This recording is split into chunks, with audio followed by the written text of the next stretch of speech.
میں نے سنا ہے اب پاکستان اور افغانستان کے درمیان جنگ چل رہی ہے، مجھے اسے واپس آ کر دیکھنا ہوگا۔ صدر ڈونلڈ ٹرمپ نے امریکہ سے اسرائیل جاتے ہوئے طیارے میں صحافیوں سے پاک افغان جنگ سے متعلق گفتگو میں کہا کہ میں پھر ایک اور کوشش کروں گا کیونکہ میں جنگیں حل کرنے میں ماہر ہوں۔ صدر ٹرمپ نے ایک بار پھر یاد دلایا کہ پاکستان اور بھارت کی جنگ میں نے ٹیرف کی مدد سے روکی تھی۔ واضح رہے کہ افغان طالبان اور بھارت کے حمایت یافتہ فتنہ الخوارج کے بعد پاک فوج کا منہ توڑ جواب دیتے ہوئے طالبان اور فتنہ الخوارج کی متعدد چوکیوں پر قبضہ اور تباہ کر دیں، دشمن کی 21 پوزیشنز پر وقتی قبضہ کر لیا۔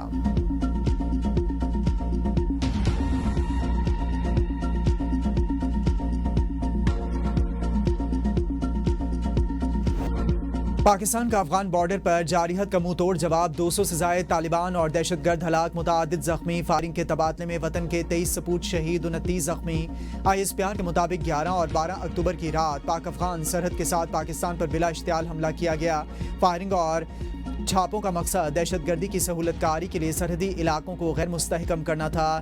چوکس مسلح افواج نے پوری افغان سرحد پر حملے کو فیصلہ کن طور پر پسپا کیا، 21 افغان پوزیشنز پر قبضہ کر لیا۔ حملوں میں ملوث متعدد تربیتی کیمپس کو بھی ناکارہ بنا دیا گیا۔ طالبان حکومت اور بھارت کی ملی بھگت سے خطے کو غیر مستحکم کرنے کی کوشش ناکام کی گئی۔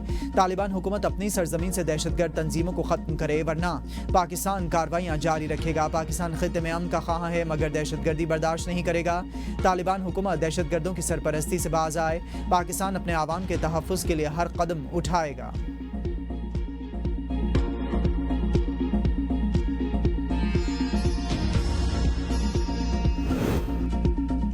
وزیراعلیٰ علی امین گنڈاپور کا استعفیٰ منظور نہ ہو سکا، گورنر خیبر پختونخوا فیصل کریم کنڈی نے وزیراعلیٰ کے دستخط پر اعتراض لگا کر استعفیٰ واپس کیا۔ گورنر فیصل کریم کنڈی کی جانب سے لکھے گئے خط میں علی امین کے دونوں استعفوں پر دستخط کو مختلف اور غیر مشابہ قرار دیا گیا۔ گورنر فیصل کریم کنڈی نے کہا ہے کہ استعفوں کی تصدیق کے لیے وزیراعلیٰ علی امین گنڈاپور کو 15 اکتوبر کو دن 3 بجے گورنر ہاؤس آنے کی ہدایت کرتا ہوں۔ یاد رہے کہ خیبر پختونخوا اسمبلی میں آج نئے قائد ایوان کا انتخاب ہونے جا رہا ہے، جس کے لیے 4 امیدواروں کے کاغذات نامزدگی منظور ہوئے ہیں۔ امیدواروں میں پاکستان تحریک انصاف کے سہیل آفریدی، JUIF کے مولانا لطف الرحمان، مسلم لیگ نون کے سردار شاہ جہان یوسف اور پیپلز پارٹی کے ارباب زرق خان شامل ہیں۔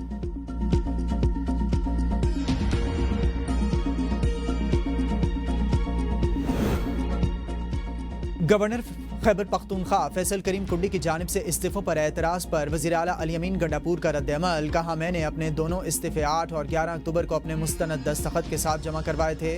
8 اکتوبر کا استعفیٰ جسے پہلے مسترد کیا گیا تھا اب اسے تسلیم کر لیا گیا ہے۔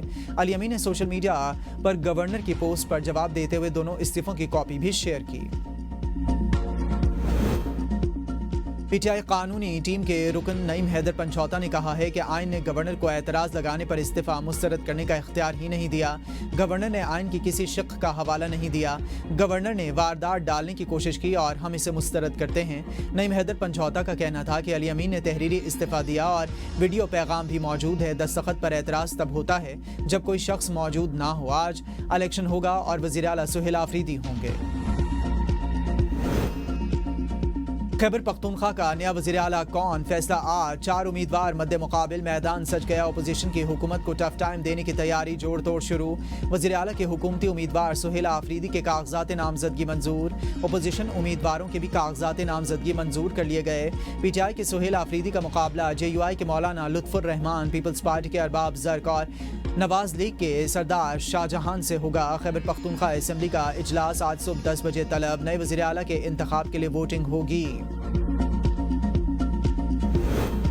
PTI پارلیمانی وفد کی گورنر خیبر پختونخوا فیصل کریم کنڈی سے ملاقات، وزیراعلیٰ کے انتخاب پر تبادلہ خیال، پیپلز پارٹی کا تعاون مانگ لیا۔ فیصل کریم کنڈی نے کہا کہ علی امین خان گنڈاپور کے استعفیٰ منظوری میں آئین اور قانون کی مکمل پاسداری کروں گا۔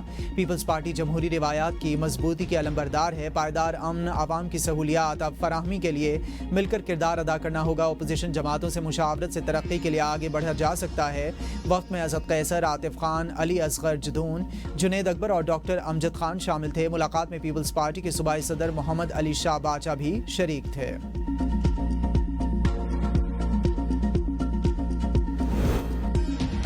سہیل آفریدی وزیر اعلیٰ منتخب ہوں گے یا نہیں کچھ نہیں کہا جا سکتا۔ رانا ثناءاللہ کہتے ہیں کہ خیبر پختونخوا میں اپوزیشن جماعتیں متحرک ہیں۔ صوبے میں 8 سے 10 لوگ اپوزیشن کے ساتھ ملنے کو تیار ہیں۔ اپوزیشن جماعتوں کے ملنے سے نئی صورتحال بن سکتی ہے۔ خیبر پختونخوا میں اگر کچھ کرنا ہو تو بتا کر تو نہیں کیا جائے گا۔ الیمین گنڈاپور کو ہٹانے کی وجہ ان کا پارٹی کی توقعات پر پورا نہ اترنا تھا۔ وزیر اعلیٰ کو ریاست کی طرف سے ملنے والی ذمہ داریوں کو بھی نبھانا ہوتا ہے۔ الیمین گنڈاپور حکومت اور اسٹیبلشمنٹ دونوں کے ساتھ رابطے میں رہے۔ افغان مہاجرین کے حوالے سے تحریک انصاف کا موقف غیر قانونی ہے۔ افغانستان کے لوگ ویزے کے بغیر پاکستان نہیں آ سکتے۔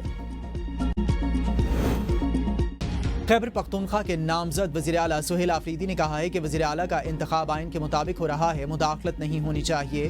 اسمبلی فلور اپنی پالیسی دے گا اور کسی کی پالیسی نہیں چلے گی۔ خیبر پختونخوا میں وزیر اعلیٰ کے لیے JUI کے امیدوار مولانا لطف الرحمان کی اسپیکر بابر سلیم سواتی سے ملاقات۔ کہا کہ الیمین گنڈاپور کا استعفیٰ ابھی منظور نہیں ہوا۔ ایک وزیر اعلیٰ کے ہوتے ہوئے دوسرے وزیر اعلیٰ کا انتخاب کیسے ہو سکتا ہے؟ ابھی کابینہ بھی تحلیل نہیں ہوئی۔ غیر قانونی اقدام عدالت میں چیلنج ہو سکتا ہے۔ PTI نے وفد صوبائی صدر جنید خان اکبر کی سربراہی میں نون لیگ اور ANP کے وفد سے ملاقات کی اور وزیر اعلیٰ کے انتخاب کے لیے مدد مانگ لی۔ جنید اکبر نے کہا کہ تحریک انصاف کو خیبر پختونخوا میں عددی اکثریت حاصل ہے۔ غیر جمہوری کرداروں کو روکنے کے لیے ہم چاہتے ہیں کہ سہیل آفریدی کو بلا مقابلہ منتخب کریں۔ میاں افتخار نے کہا کہ عوامی نیشنل پارٹی کسی بھی غیر آئینی اور غیر جمہوری عمل کا حصہ نہیں بنے گی۔ امیر مقام نے کہا کہ مرکزی قیادت سے مشاورت کے بعد آگاہ کریں گے۔ صدر زرداری اور وزیر اعظم شہباز شریف کے افغانستان کی جانب سے پاکستان کے سرحدی علاقوں میں اشتعال انگیزی کی شدید مذمت۔ صدر مملکت نے کہا کہ پاکستان اپنے قومی مفادات، علاقائی خود مختاری اور سلامتی کے تحفظ کے لیے پرعزم ہے۔ افغان قیادت پاکستان مخالف دہشت گرد عناصر کے خاتمے کے لیے عملی اقدامات کرے۔ وزیر اعظم کا پاک فوج کو خراج تحسین۔ کہا پاک افواج کی پیشہ ورانہ مہارت پر فخر ہے۔ فیلڈ مارشل سید عاصم منیر کی قیادت میں افغان اشتعال انگیزی کا بھرپور جواب دیا گیا۔ پاکستان کے دفاع پر کوئی سمجھوتا نہیں ہوگا۔ ہر اشتعال انگیزی کا بھرپور اور مؤثر جواب دیا جائے گا۔ پاکستان نے کئی بار افغانستان کو فتنہ الخوارج، فتنہ الہندوستان جیسے دہشت گرد عناصر بارے معلومات دیں۔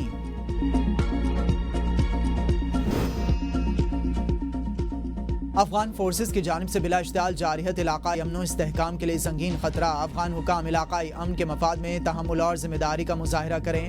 چیئرمین پیپلز پارٹی بلاول بھٹو کہتے ہیں کہ افغان فورسز کی بلا اشتعال جارحیت مشترکہ خوشحالی کی اجتماعی کوششوں کے لیے نقصان دہ ہے۔ پاک فوج نے عزم، تحمل اور پیشہ ورانہ مہارت کے ساتھ افغان فوج کے حملے کو ناکام بنایا اور بھرپور جواب دیا۔ پاکستان ایک پرامن، مستحکم اور خوشحال افغانستان کا خواہاں ہے اور طالبان قیادت دیرپا امن اور استحکام کے لیے عملی، نتیجہ خیز بات چیت اور تعاون میں شامل ہوں۔ دہشت گرد عناصر پاک افغان تعلقات کو خراب کرنا چاہتے ہیں۔ نائب وزیر اعظم اسحاق ڈار کی پاک افغان سرحدی صورتحال پر شدید تشویش۔ کہا پاکستان کا جواب افغانستان سے فتنہ الخوارج اور فتنہ الہند عناصر کو بے اثر کرنے کے لیے ہے۔ افغان سرزمین سے دہشت گردوں کو روکنا طالبان حکومت کی ذمہ داری ہے۔ ہم دو طرفہ تعلقات کو نقصان پہنچانے والوں کو کامیاب نہیں ہونے دیں گے۔ پاکستان اپنے رد عمل میں افغان شہریوں کی جان بچانے کے لیے احتیاط برت رہا ہے۔ پاکستان کی سلامتی کے لیے تمام آپشنز استعمال کریں گے۔ راولپنڈی کے اڈیالہ جیل میں توشاخانہ 2 کیس کی سماعت آج ہوگی۔ کیس کی سماعت اسپیشل جج سینٹرل شاہ رخ ارجمند کریں گے۔ بانی بیچائی اور بشرا بی بی کو کمرہ عدالت میں پیش کیا جائے گا۔ عدالت نے فریقین کے وکلاء سے حتمی دلائل طلب کیے ہیں۔ گزشتہ سماعت میں ملزمان کی جانب سے 342 کے سوالات کے جواب عدالت میں داخل کروائے گئے تھے۔